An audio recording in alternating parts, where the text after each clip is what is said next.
Hello and welcome to You, Me and MotoGP. I'm Nikki and we're here as the MotoGP season is rolling in. We've just had the official season launch events over the weekend and of course the Sepang testing last week. I'm Dave and this is our Get You Up to Speed episode.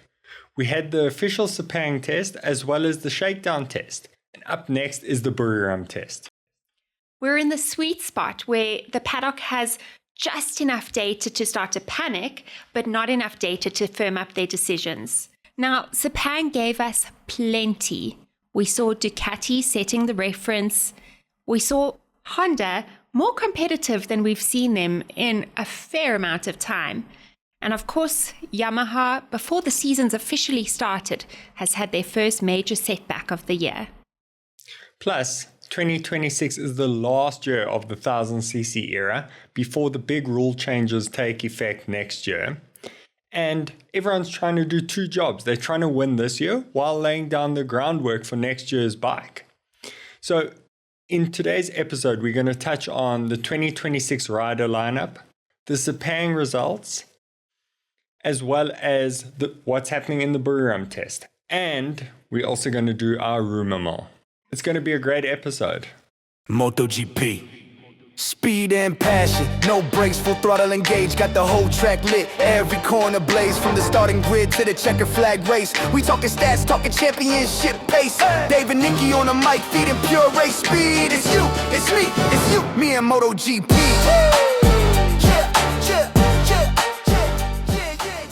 Right, quick scene setting. We're in early February 2026. And the season matters because it's the last year of the 1000cc era.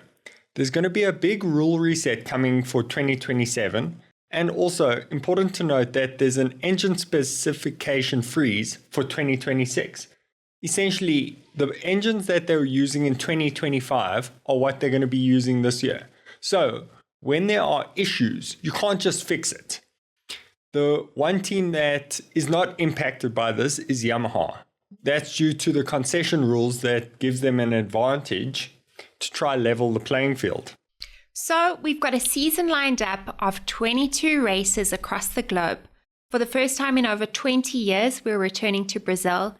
And just around the corner, we're going to start racing in Thailand. Now, before we jump into the Sepang testing results, let's go into the rider lineup for 2026.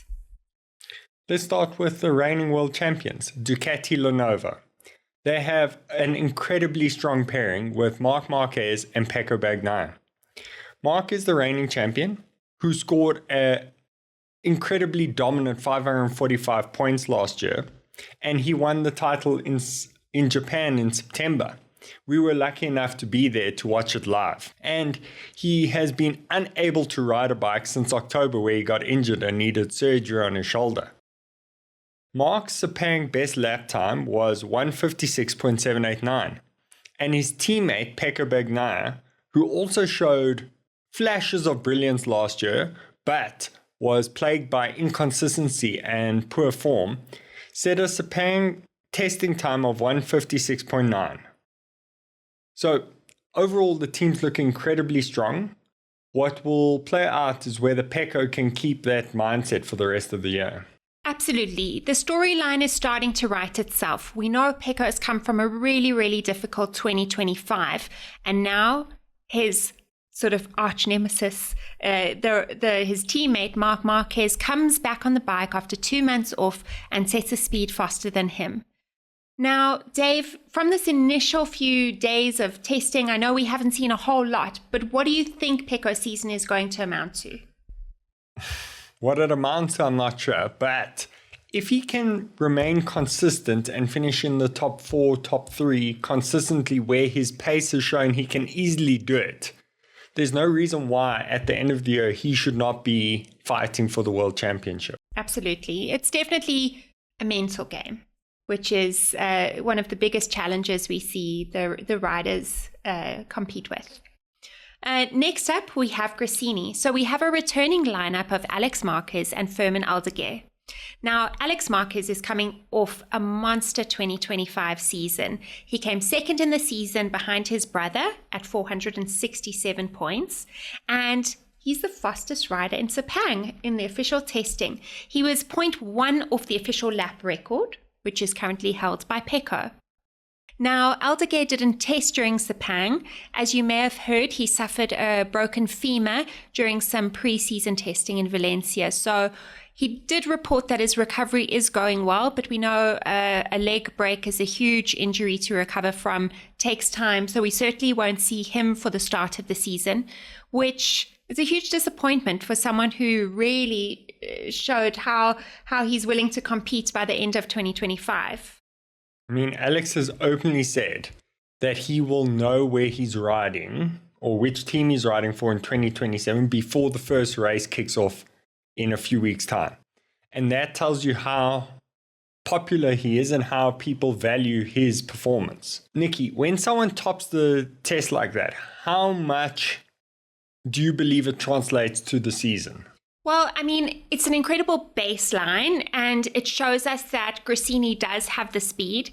I think the question is, can that speed from kind of one lap, and we'll talk a little bit more around it in the sprint simulations, but does that correlate to kind of full lap speed? What does that look like? It's more about the consistent weekends. It's, can you manage the races in different conditions? So I think it's an incredible achievement to be fastest overall, but the proof will be when the races start. And we saw Alex sort of up and down with consistency.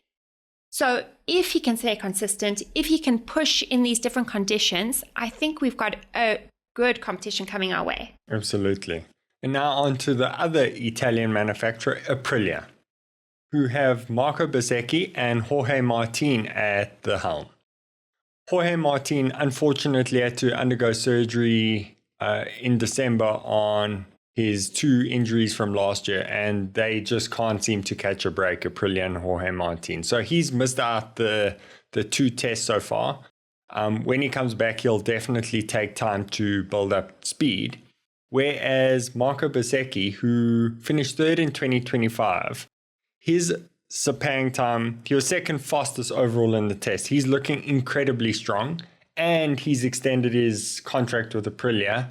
There were some wedding pictures of him marrying his motorcycle, which are a little bit out there, but at least he loves it. We always see Bezzecchi having a bit of fun, so at least it's starting the season with, his usual good vibes. Really a pity about Martin. We obviously can't really have a full picture of Aprilia without their 2nd rider. We know how talented Martin is. Unfortunately, his injuries just really weren't progressing in terms of recovery. So to have 2, surgeries in December, it's a bit up in the air when he'll be back on a motorbike. We did see him at the launch event in Kuala Lumpur, but hopefully he'll come back soon. What I certainly noticed is that Aprilia is seeming a little bit closer to Ducati in speed, in performance, and obviously mindset as well. Absolutely, they are looking strong. Next up, we've got Honda HRC with the returning lineup of Luca Marini and Joan Mir. Now, Honda's Sepang headline was that Mir set the tables, he topped the tables on day 2 with a lap time of 156.874. Now, a standout benchmark for them. Honda's looking incredibly strong. They seem to have improved on every aspect of the bike and the package, and one of the biggest benefits or improvements is their out-of-corner acceleration. They really seem to have improved that a lot. And overall, the both riders are incredibly happy with that. What we really need to see from Honda this year is we need to see this level of repeatability. We need to make sure that they're coming with, full race speed, so decent race runs. And of course, last year, Joan Mir had sort of a record number of DNFs. So certainly from the riders, we need to see that level of consistency and obviously staying on the bike, finishing the races, and these incremental improvements. Absolutely. Now, onto the satellite Honda team, LCR Honda. They have Johan Zarco and rookie Diogo Moreira, who is the reigning Moto2 world champion and the first motorcycle world champion from Brazil. So he's got a huge year ahead of him. He's going to learn a new bike with a lot more power, new brakes, and aerodynamics now. So he's shown very consistent results over the Sepang test, as well did Zarco. They're both looking incredibly strong on the new updated Honda. So certainly for those who are newer to the model, the Shakedown test is now designed for rookies, test riders, and certain eligible riders where you get laps to accelerate development. So for a rookie like Moreira, any bit of mileage is gold for them. Obviously, Zarco's a veteran on the MotoGP grid. We saw him win in France last year, his second win within the MotoGP Premier class. And we'd really like to see him do well this year. So hoping it's a successful season for Honda LCR. I think it's going to be a good one. Over to kind of the headline makers of the week. And that's Yamaha, their factory team. Now, they have a lineup of, as per last year, Fabio Quartararo and Alex Rins. Now, for extra context, for those who might not be fully in the loop, Yamaha is in the middle of an identity shift. They are moving on to this new V4 powered project, which became obviously a very big headline. Dave, could you tell us a little bit about what this looks like and kind of in layman terms what it means? So essentially, Yamaha has always been a proponent and manufacturer using an inline-4 engine. And due to the modern MotoGP regulations, they have been forced to move to a V4. And why that is because that is the engine layout that best suits the tires and other regulations. They're the last team to move over. And they've always, over the last few years, they have been struggling. Even in 2009, 2010, when Rossi was riding for them, he was asking for a V4 engine. Now, this change isn't something that you can just plug and play because the entire bike needs to be redeveloped. The chassis, every touch point that the rider is used to is now new. It's a brand new motorcycle. And they haven't had smooth sailing in the test. On day one, the star Fabio Quartararo crashed out. He suffered abrasions and a fracture in his finger. He did, however, return to the track and complete the fastest lap time for Yamaha. However, after that, he did withdraw from the test and he went home. Yamaha, following that, had warnings of a critical technical issue, which actually forced them to pause testing and do further analysis on the motorcycle to determine what the extent of and how severe the issue was. They did, however, get going again on day 3. Yeah, but missing a full day of testing is critical. And we know there's huge disappointment within Yamaha right now. What we did hear from the reporting is that the Yamaha isn't performing badly overall, but that the engine is severely underpowered at the moment. We also heard in the media from Alex Rins that the next engine that they have in development is around 4 to 6 weeks away. That certainly means it's missing the start of the season, and we'll only really see that engine come in once we're really in the thick of the season. Dave, from your perspective, when a team loses that much ground on testing, what is the practical impact? So unfortunately for Yamaha, it compromises them up until probably a couple races in. So they've missed out on critical development time as well as understanding the reliability of the motorcycle, which is obviously a concern for them. And essentially it puts them in a different frame of mind from a development cycle to we just need to survive and try to get this bike to finish. And a surprising and I think frustrating thing that came to light was that the motorcycle, as you mentioned, was incredibly underpowered, showing at least 12 kilometers an hour slower than their nearest competitor on the main straight, which is shocking. Obviously, there could be some impact due to aerodynamics, but I think the majority of that is power related. So now on to Prema Pramac, who's the satellite Yamaha team. Dave, tell us who the lineup is. They have the very dependable Jack Miller, Australian, who's returning to Prema Pramac this year. And they have a rookie who is surprising to call a rookie. His name is Toprak Ratskatlioglu. He's from Turkey, and I'm sure everyone's aware of him. He's the reigning world superbike champion, and he comes into MotoGP from superbikes to make a statement that he can compete at the highest level. Now, Dave, for those of you who maybe don't know who Toprak is, tell us a little bit about him and about most certainly his riding style. Toprak is known for being incredibly late on the brakes. He can do a stoppie for hundreds of meters, and somehow, even though he looks out of control, he manages to hit the apex every time. Do yourself a favor and go onto YouTube and watch Toprak throwing a motorcycle around. It's incredibly inspiring. Whether he and how soon he can adapt to MotoGP will be evident in the next few weeks. Absolutely. We know that MotoGP is a completely different planet. Different tires, different weight, more aero, more grip. So even for a superstar like Toprak, the first few races are critical for his level of adaptation. It's obviously a really exciting move to see a superstar come from the superbike world. If it clicks, it's going to be an incredible story. But either which way, we know it's going to take time, but that journey is going to be fascinating to watch. And he's been incredibly honest, and he's admitted that he is slightly despondent with his performance and that we can only expect true results from him in 3 to 5 races because he needs to adapt. For sure. And he did say he's obviously feeling that the bike is a bit slow, but we do understand that there have been these issues from an engine perspective on the Yamahas at the moment. Looking over to Jack was, consistent over the Sepang testing. Nothing wow and nothing terrible, but just a pity for the Yamahas. They all really ended up at the lowest bottom of the table for the testing. So hopefully we'll see improvements in Buriram. I don't know how much improvement you can do to an engine when your sort of second development engine is still on the way, but let's see how they perform.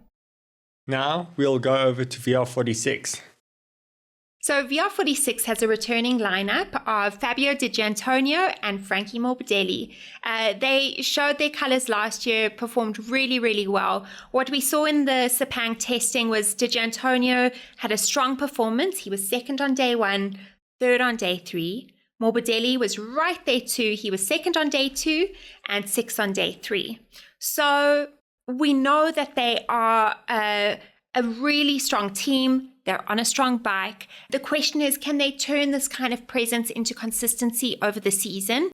We did see ups and downs over the course of last season. So we'll certainly be rooting for the Italian team, and let's see how they do. Now, moving on to KTM, the Austrian manufacturer. The factory team has Pedro Costa and Brad Binder, our hometown hero, as the pilots for the bike. And Tech 3 has Maverick Vinales and Nea Bastianini. Brad Binder showed good performance over the test, nothing amazing, but he was consistently there or thereabouts. Pedro Costa has applauded the manufacturer for bringing an amazing upgrade suite. He believes that the bike is brand new, and he's really happy with it. He's riding very well. He says he is feeling a lot more natural on the bike and not like he's overriding it. Tech 3 has huge changes. The biggest one is new ownership. Towards the end of last year, we saw Tech 3 be acquired by Günther Steiner. For those of you who may recognize his name, Günther Steiner was the team principal at Haas Formula One racing team. He's a real character. If you've seen Drive to Survive, you'll know he's extremely colorful, especially his language. So I think he's going to be bringing a whole new element to MotoGP. I definitely see that shift towards bringing MotoGP to new audiences. So it will be interesting. He's definitely passionate, so we know he'll be working hard and bringing his motor racing expertise to the field. And I hope his riders keep up their performance for the rest of the year. Nea Bastianini showed good performance over the test, and Maverick Vinales as well. And his big change for the year is actually a personal project of his. he's got a performance coach, and I think everyone would know who it is. It's Jorge Lorenzo. And what he's hoping to do is to bring some of Jorge Lorenzo's experience into his camp and learn from the multiple world champion. Dave, now you've obviously experienced Lorenzo throughout his career. What would you say he would bring to the table for Viñales? So Jorge Lorenzo, I think, will bring his metronomic consistency as well as his ruthlessness, which it's something Maverick can learn from. Jorge Lorenzo is completely strong-minded and almost unbreakable under pressure. Where we've seen chinks in Maverick's mental fortitude, I think Jorge Lorenzo will bring that to his learnings. Yep, we certainly hope so. So now moving over to our next team, we've got Trackhouse. So Trackhouse is the satellite Aprilia team. They have Raul Fernandez and Ayagura returning as their rider lineup. Raul Fernandez was able to clinch some podiums towards the end of last season. They seem to be a really sort of quietly solid team. We just want to see if they can kind of bring consistency to remain in the top 6 regularly and, of course, manage injuries. We saw Ayagura out for a portion last season. So, Dave, of this rider lineup, who are you most excited to see what they're capable of this year? I'm most excited to see what Toprak can do. He's coming in as a rookie, albeit a very experienced one, but I want to see how he adapts to MotoGP as well as the Michelin tires. What about you? As per usual, I'm really excited to see the hunger behind Pedro Acosta. He is, coming to what everything we've seen in the media and his interviews. He seems hungrier than ever. And we just hope that the KTM bike supports him in getting to where he needs to be and really fight for potentially the championship. Of course, I'm also interested to see how Maverick's performance changes with Lorenzo on his side. So with that, let's move over to the livery and bike changes. We won't dive too much into the livery, so it's just a lot of times a fresh coat of paint.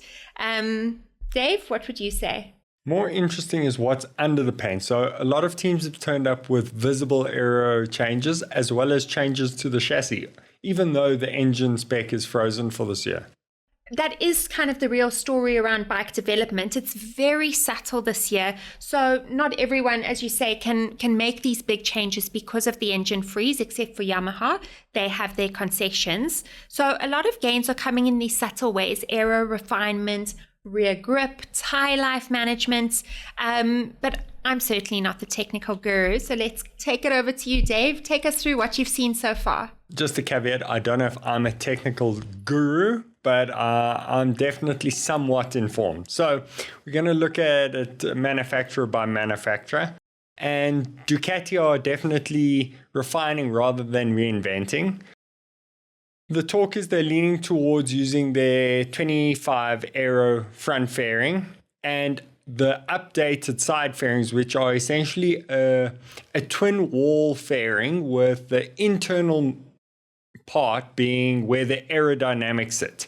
And they brought new front wings, which were essentially barn doors, but those have been parked for now, and they're going to look at testing those further before they commit to them. When we look at Aprilia, visually, they have brought a lot of upgrades. They've got bigger wings, and they're still deciding on the rear aero direction. Last year, they had the Stegosaurus, and now it's being referred to as the Hedgehog. The key vibe is they look closer to Ducati, and Bez is very happy.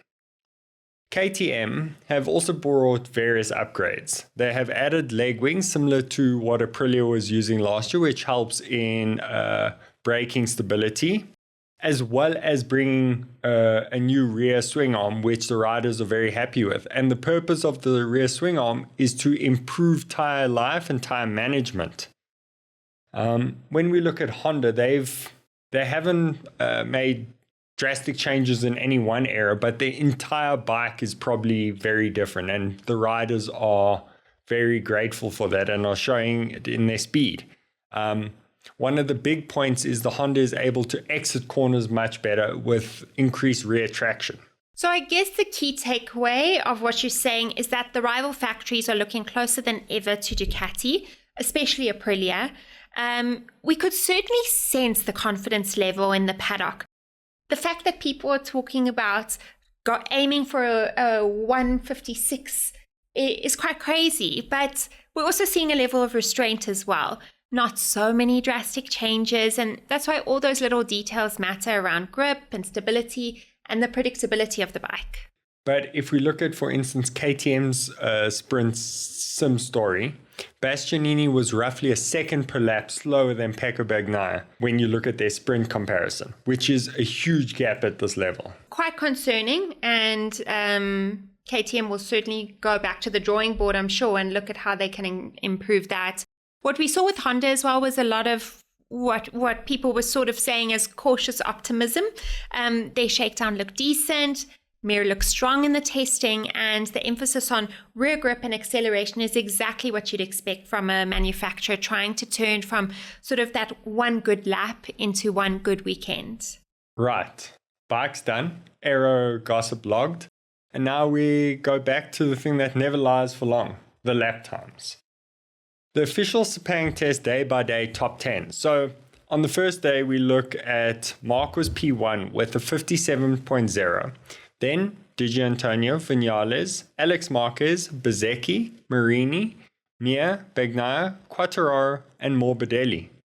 A really strong day one. On day two, as I say, Mir was in P1 at 156.874. He was followed by Morbidelli in second, Di Antonio in third, Acosta, then Vinales, Bezzecchi, Ralph Fernandez, Pecco, Aigura, and Enea Bastianini. And it keeps getting better. Well, day two was where Yamaha's program was disrupted, so they kept the bikes in the garage as a precaution while investigating the sort of critical technical issue after, the day one incident. So didn't get better for Yamaha really, but tell us more about day three. So day three, Alex Marquez set the fastest time with a 156.4, which was the best for the entire weekend and 0.1 off the lap record. Bezzecchi was P2, 0.1 of a second slower.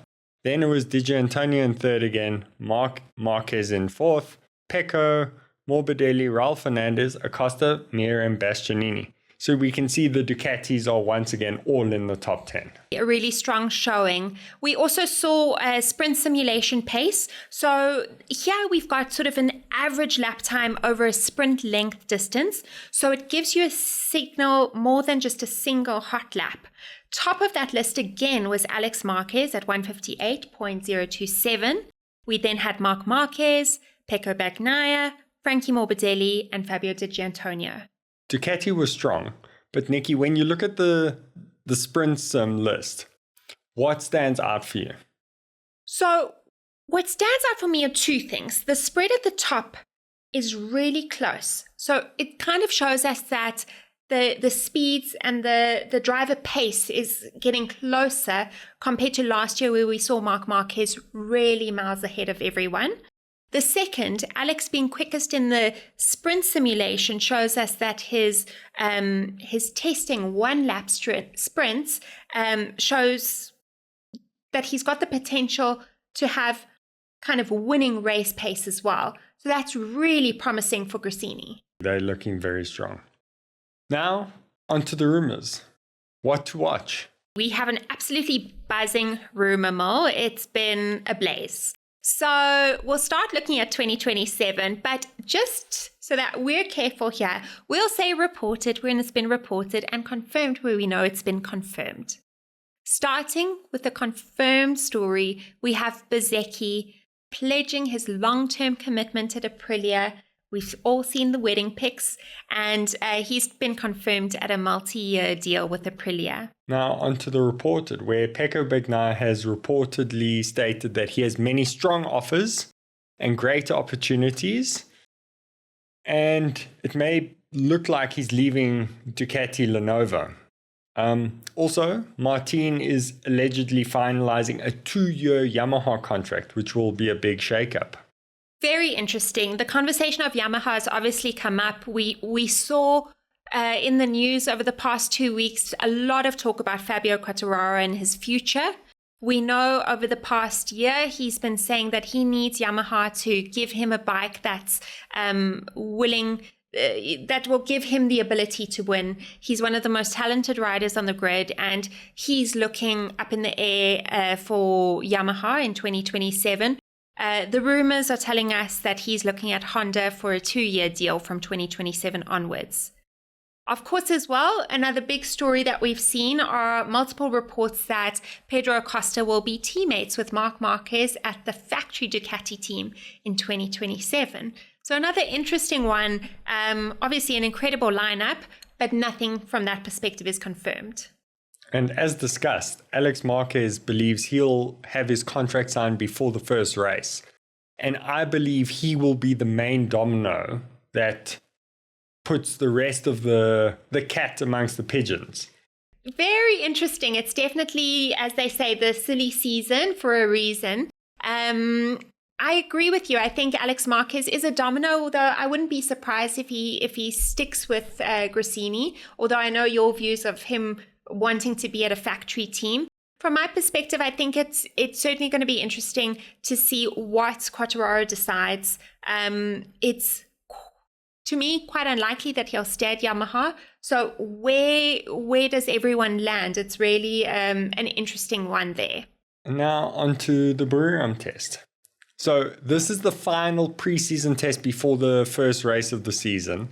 And at this point, due to how close it is to the first race, teams aren't going to be bringing drastically new engines, chassis, or aero to the race. It's more about refining and getting their setup in check.